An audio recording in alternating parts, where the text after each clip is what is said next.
Ontem à noite nós tivemos um pronunciamento do presidente Jair Bolsonaro por conta do Dia do Trabalho. Foi um pronunciamento de aproximadamente ali 2 minutos, onde o Bolsonaro falou sobre duas coisas. A primeira, ele falou sobre a MP, que iria dar maior liberdade econômica para o nosso país, reduzindo assim um pouco a intervenção do Estado. E no segundo momento, Bolsonaro admitiu dificuldades iniciais nesses primeiros 4 meses de governo. E é interessante porque essas dificuldades foram causadas pelo próprio governo. A oposição, até o momento, ela está morta. Nós temos ali Ciro Gomes fazendo uma oposição mais contundente junto com o seu Observatório Trabalhista, mas o trabalho do Ciro Gomes na oposição é um trabalho de formiguinha. Eu vou deixar o link aqui na descrição onde eu falo sobre esse Observatório Trabalhista do Ciro Gomes. Não é um trabalho que você consiga, de uma única vez, arrebanhar muitas pessoas. Quem conseguiu fazer isso foi o ex-presidente Lula na sua entrevista há 2 semanas.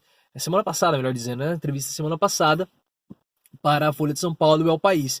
Essa entrevista acabou abalando um pouco o governo Bolsonaro por conta de todas essas confusões que acabam deixando o governo inseguro. E aí o Lula, em um pronunciamento ali, uma entrevista de 2 horas, acabou inflamando a oposição e várias pessoas. Isso acabou atingindo o governo Bolsonaro. Mas toda essa situação, toda essa dificuldade, ela é causada pelo próprio governo, porque como você viu, a oposição está morta. O maior ato da oposição foi a entrevista do ex-presidente Lula, que está preso. Então não há nada muito contundente da oposição sendo feito que possa prejudicar o governo Bolsonaro ou atrapalhar os planos do governo Bolsonaro.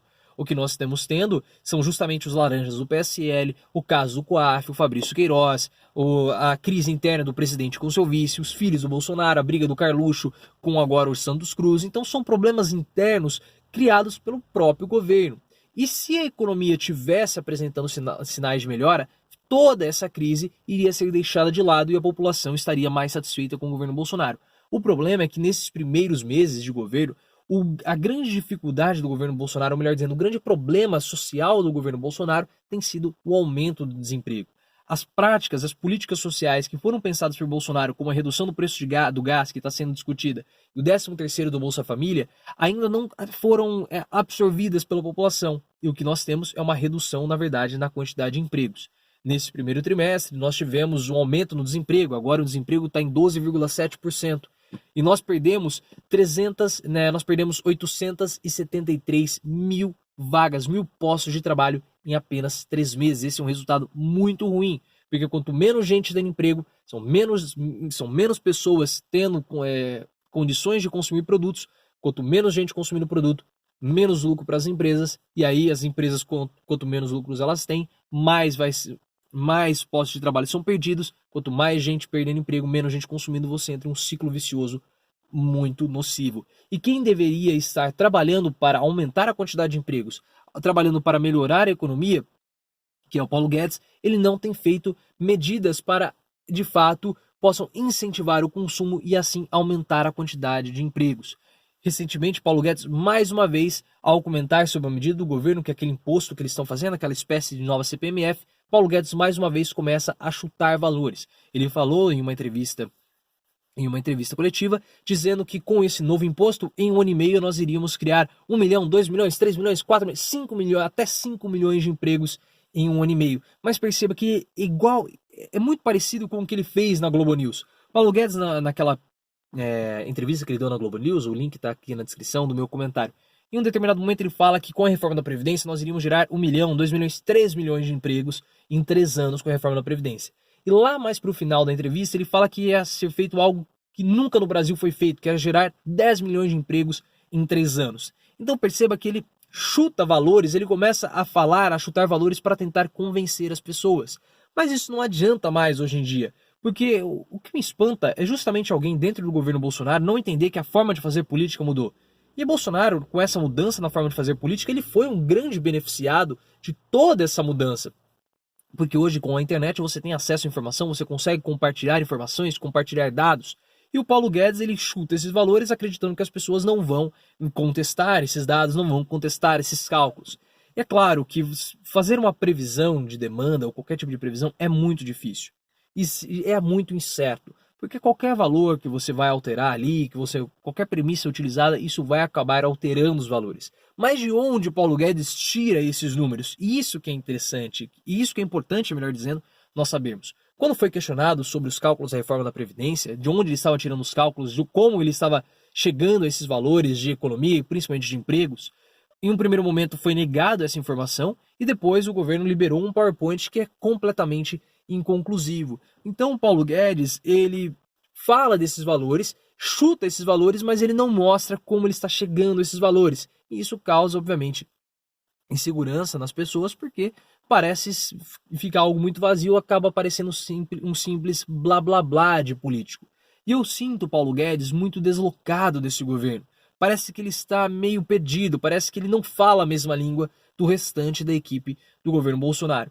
Porque nessa mesma entrevista, ele comentou dizendo que o Marco Sintra, que é o representante da Receita Federal, responsável pela Receita Federal, foi mal interpretado.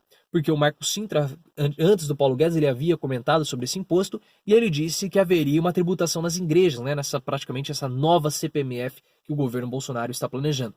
E isso vai acabar, é um imposto que mexe, principalmente tributa as transações e, óbvio, vai acabar sendo mais sentido pelos mais pobres.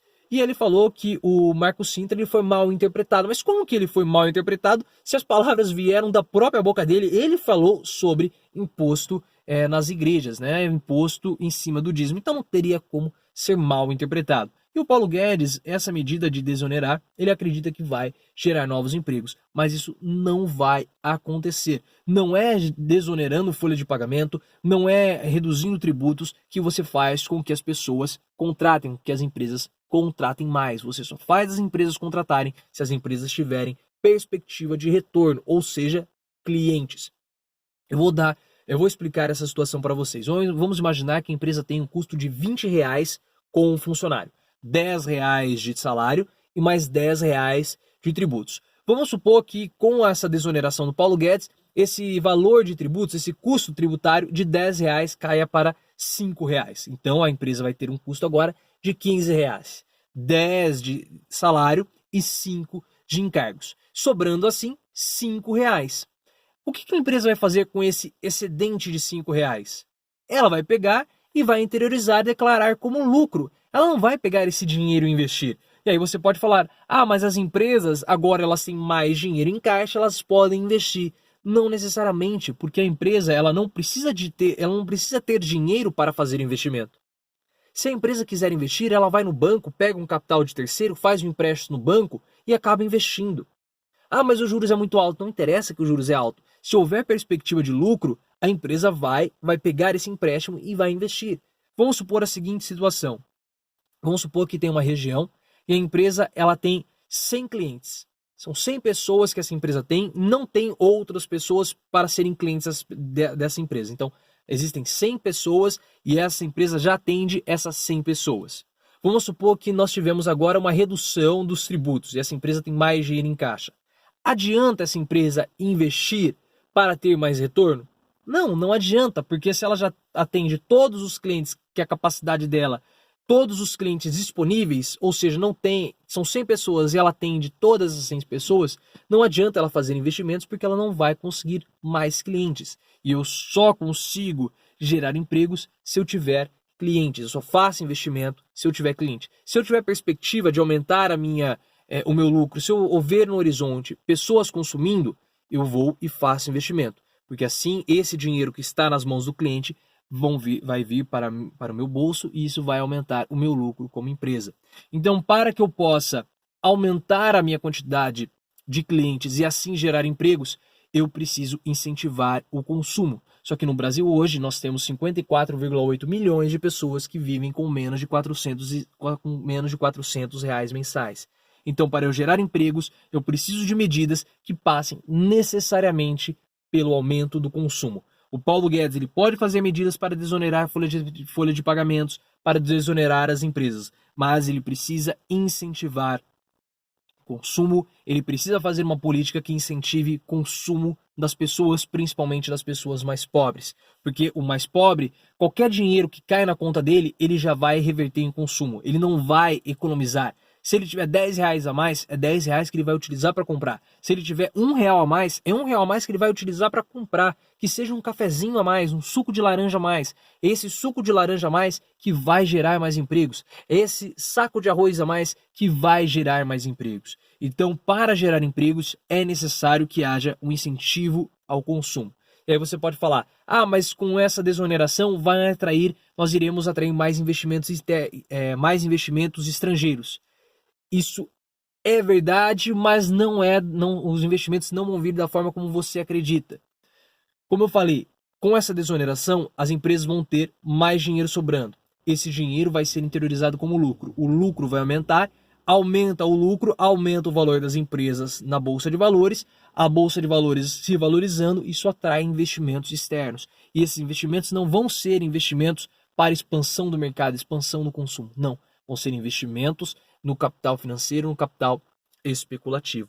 Então perceba, entenda essa dinâmica. Para que você possa gerar empregos, é necessário um aumento e um incentivo no consumo. Eu já fiz um vídeo, vou deixar aqui na descrição, que é um vídeo bem mais didático, mas explicando todo esse mecanismo, toda essa situação. Se você ficou com alguma dúvida, deixa aqui nos comentários para que eu possa tirar a sua dúvida. Compartilhe esse vídeo para que mais pessoas possam ficar sabendo desse movimento, para que mais pessoas possam fazer parte da nossa corrente, possam ser melhor, possam ficar mais bem informadas. Se você tiver alguma dúvida, deixa aqui nos comentários para que eu possa responder por escrito e talvez até mesmo fazer um vídeo um pouco mais detalhado sobre essa situação. Lembre-se, vamos sempre sair do raso e aprofundar o nosso discurso.